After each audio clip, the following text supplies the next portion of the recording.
अस्सलाम वालेकुम नाज़रीन। आज हम जिस टॉपिक को मैं आप तक लेके आया हूँ वो इंतहाई हसास और अहम नौइयत का टॉपिक है। इनमें सबसे पहले कि कंपाउंडेबल और नॉन कंपाउंडेबल ऑफेंसेस क्या होते हैं, यानी आप किन मुकदमात में ट्रायल के दौरान सुलह कर सकते हैं या ट्रायल के बाद सुलह कर सकते हैं या आफ्टर दी किसी भी स्टेज पर कब आप सुलह कर सकते हैं। यानी सबसे पहले हमें देखना होगा कि कौन से जराइम ऐसे हैं जिनमें हम सुलह कर सकते हैं और कौन से जराइम ऐसे हैं जिनमें हम सुलह नहीं कर सकते, और अगर सुलह करेंगे तो उसका मुकदमे पर क्या असर पड़ेगा। तो चलते हैं आज की इंफॉर्मेटिव वीडियो की तरफ। सबसे पहले कंपाउंडेबल ऑफेंस क्या होता है। कंपाउंडेबल ऑफेंस ऐसे जराइम जो कि जिसमें विक्टिम या कंप्लेनेंट एक्यूज़ के साथ सुलह कर सके उसे हम कंपाउंडेबल ऑफेंस कहते हैं। इसका जिक्र 345 सेक्शन 345 सीआरपीसी में वाज़े तौर पे दिया गया है कि कौन कौन से जराइम हैं जिनमें आप कोर्ट की परमिशन के साथ या कोर्ट की परमिशन के बगैर, यानी 345 में वाज़े तौर पे ये दिया गया है कि कौन से जराइम हैं जिनमें आप कोर्ट की परमिशन के साथ सुलह कर सकते हैं और कौन से जराइम ऐसे हैं जिनमें कोर्ट की परमिशन के बगैर आप खुद पार्टीज़, रेलिवेंट पार्टीज़ यानी एक्यूज़ और कंप्लेनेंट आपस में सुलह कर सकते हैं। तो सबसे पहले आज की वीडियो शुरू करने से पहले आपको अगर ये वीडियो अच्छी लगे तो आप मेरे चैनल को लाइक करें, सब्सक्राइब करें, ताकि मज़ीद इस तरह की इंफॉर्मेटिव वीडियो आप तक पहुँचती रहें। तो सबसे पहले चलते हैं कंपाउंडेबल और नॉन कंपाउंडेबल ऑफेंसेस के लिहाज से। कंपाउंडेबल ऑफेंस में सबसे पहले मैं सेक्शन 345 का हवाला दूंगा जो कि क्रिमिनल प्रोसीजर कोड यानी ज़ाब्ता फौजदारी के सेक्शन 345 में क्या कहा गया है। तो सबसे पहले हम सेक्शन को रीड आउट करेंगे। सेक्शन 345 क्या कहता है।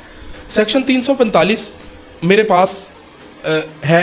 सेक्शन 345 की मेन हेडिंग है कंपाउंडिंग द ऑफेंसेस, यानी the offences punishable under the section of the Pakistan penal code specified in the first two column of the table next following may be compounded by the person mentioned in the third column of the that table।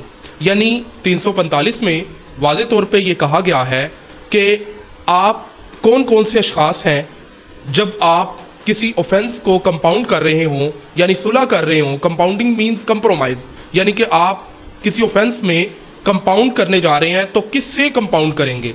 यानी उसमें 345 CrPC का section subsection 1 में एक table दिया गया है जो आपकी स्क्रीन पर शो हो रहा है। इनमें टेबल में जैसे सेक्शन 298 है, ये सेक्शन 298 अटरिंग वर्ड्स से रिलेटेड है with deliberate intention to wound the religious feeling of any person. तो इसमें थर्ड कॉलम में ये जिक्र किया गया है कि जिसके मजहबी जज्बात मजरूह हुए हैं वो शख्स के साथ आप कंपाउंड कर सकते हैं इस ऑफेंस से रिलेटेड। तो नॉन कंपाउंडेबल ऑफेंस वो ऑफेंस होते हैं जिनमें हम जो हीनियस नेचर के होते हैं और जिनमें हम राजीनामा नहीं कर सकते।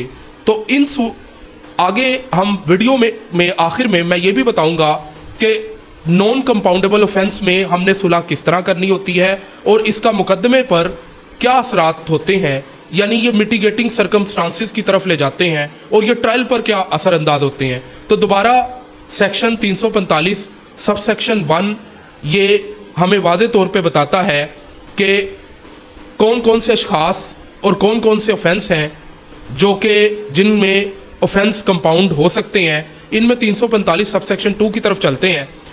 तो 345 सब सेक्शन 2 हमें ये बताता है कि offence punishable under the section of Pakistan Penal Code specified in first two column of the table next following may with the permission of the court।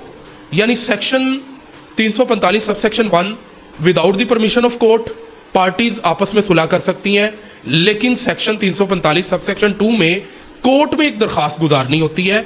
ये ज़ाब्ता फौजदारी के 345(2) में है कि आपने कब कौन कौन से ऑफेंस हैं जिसमें कोर्ट से परमिशन लेकर पार्टीज यानी विक्टिम या कंप्लेनेंट एक्यूज से सुलह कर सकता है। तो 345 में जैसा कि ऑफेंस रिलेटेड है 302 जो कि एक मेजर ऑफेंस है जिसमें कत्ल अमद का जिक्र किया गया है। तो उसमें कत्ल अमद में बताया गया है जो कि थर्ड कॉलम में कि उसके वारसीन जो है वो सुलह कर सकते हैं। तो ये लेकिन कोर्ट से परमिशन लेना ज़रूरी होगी। तो ये कोर्ट में हमने एप्लीकेशन गुजारनी होती है। तो ये आपके सामने 345 CRPC का ये कॉलम है। इसके अलावा बाकी ऑफेंसेस के कौन से ऑफेंस कंपाउंडेबल हैं और कौन से ऑफेंस नॉन कंपाउंडेबल हैं। तो इसमें ज़ाब्ता फौजदारी के सेकंड स्केजुअल में कॉलम नंबर 6 में वाज़े तौर पे दिया गया है कि ये ऑफेंस कंपाउंडेबल है और ये ऑफेंस नॉन कंपाउंडेबल है। तो यानी कि ज़ाब्ता फौजदारी में तमाम पाकिस्तान पीनल कोड के जराइम हैं जिनमें कंपाउंडेबल, कॉलम नंबर 6 में कंपाउंडेबल और नॉन कंपाउंडेबल का जिक्र किया गया है। तो इसके अलावा अभी मैंने आपको बताया कि non compoundable offence heinous nature के होते हैं, जैसा कि रेप है, डैकोटी है, थेफ्ट है, ये सब नॉन कंपाउंडेबल के ज़ुमरे में आते हैं। जी नाज़रीन, वीडियो के दूसरे मरहले में मैं आपको कुछ केस लॉ का हवाला दूंगा जिसमें सुप्रीम कोर्ट और हाई कोर्ट ने वाज़े तौर पर कुछ गाइडलाइंस फ्राहम की हैं। मिसाल के तौर पे एक केस लॉ में वाज़े तौर पे बताया कि ज़मानत के मरहले पर जो सुलह होती है उसका अफेक्ट ट्रायल कोर्ट पर नहीं होता। इस केस लॉ में बाकायदा तौर पे ये कहा गया कि ज़मानत के मरहले में जो सुलह होगी उसके बाद ट्रायल कोर्ट में जब मुकदमा दोबारा रीस्टार्ट होगा तो उसमें बाकायदा तौर पर पार्टीज़ को दोबारा आना होता है और जुर्म की नोयत देखनी होती है और उसमें बताना होता है कि आया पार्टीज़ कहीं पे रिज़ल्ट तो नहीं कर गई। यानी ये जजमेंट जो कि आपकी स्क्रीन पर आ रही है इसमें 2016 YLR 2081, 2016 PLD 347 सुप्रीम कोर्ट, इसमें वाज़े तौर पे कहा गया कि ज़मानत के मरहले पर जो राज़ीनामा होता है इसकी बुनियाद पर मुल्ज़िम को बरी नहीं किया जा सकता। यानी अगर एक पार्टी आकर कहती है कि हमारी तो ज़मानत के मरहले पर सुलह हो गई थी लेकिन और वो ट्रायल स्टेज पर बरियत डिमांड कर रही है कि वो क्विटल चाह रही है, तो ऐसा पॉसिबल नहीं है। उसे दोबारा ट्रायल कोर्ट में दोबारा कंप्लेनेंट को या विक्टिम को पेश करना होगा और वो विक्टिम अपने बयानात देगा और यानी ऑफेंस को कंपाउंड कर सकते हैं या कोर्ट की परमिशन के साथ या कोर्ट की विदाउट परमिशन के साथ। तो अभी मैंने वीडियो में बताया कि दो किस्म के ऑफेंसेस होते हैं, यानी कंपाउंडेबल और नॉन कंपाउंडेबल। कंपाउंडेबल में भी एक में हम कोर्ट से परमिशन लेते हैं यानी सुलह करने के लिए, और एक में हम सुलह कोर्ट की परमिशन के बगैर पार्टीज आउटसाइड द कोर्ट भी कर सकती है। लेकिन वो कौन कौन से जराइम हैं वो मैंने आपको बताया कि 345 CRPC के सब सेक्शन 1 और 2 में ये वाज़े तौर पे ऑफेंसेस की इकसाम दी गई है। इसके अलावा प्रिंसिपल ऑफ मर्जर क्या है? प्रिंसिपल ऑफ मर्जर ये कॉन्सेप्ट 2010 YLR 7 पेज 758 में दिया गया। इसके अलावा PLD 2008 Lahore high court page 450 में इसका जिक्र किया गया कि प्रिंसिपल ऑफ मर्जर क्या है, यानी कि if minor offence is not compoundable, ठीक है, और मेजर ऑफेंस कंपाउंडेबल है।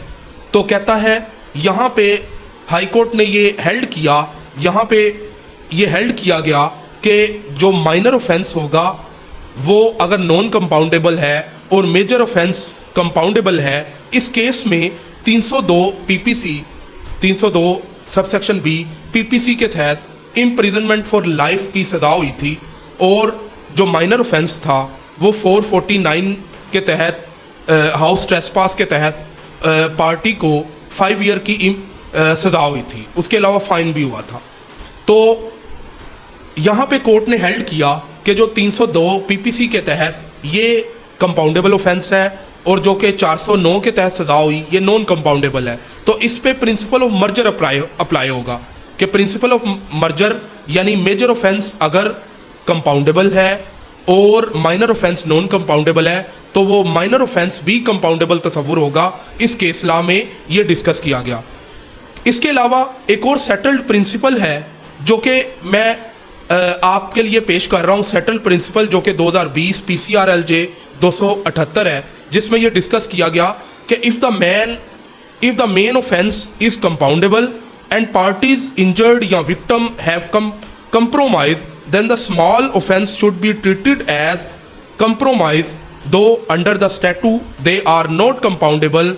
High Court accepted the compromise application and order of acquittal of appellant of all charges. इसमें 2020 PCRLJ पेज 278 में यह डिस्कस किया गया कि 337 और 354 एक कंपाउंडेबल ऑफेंसेस थे, जबकि 382 और 506 सब सेक्शन 2 नॉन कंपाउंडेबल थे। पार्टीज ने मेजर ऑफेंसेस में जब कंपाउंडेबल हो तो सुलह हो चुकी हो, तो जो माइनर ऑफेंस है जो नॉन कंपाउंडेबल है तो उसमें भी सुलह तस्वुर की जाएगी।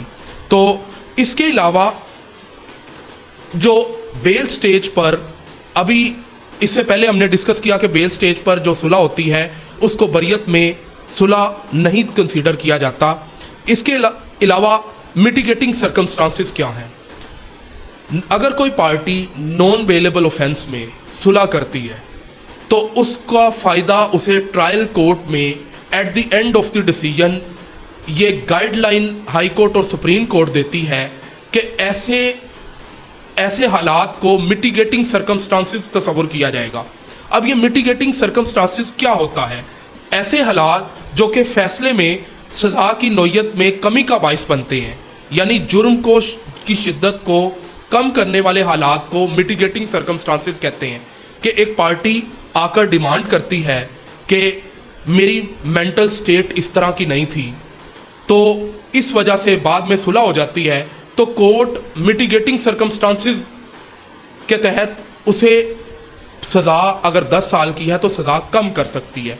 तो यानी कि नॉन कंपाउंडेबल ऑफेंसेस में अगर सुलह होती है तो ये court at the end of the decision ये कंप्रोमाइज़ को मिटिगेटिंग सर्कमस्टांसेस के तौर पे लेगी।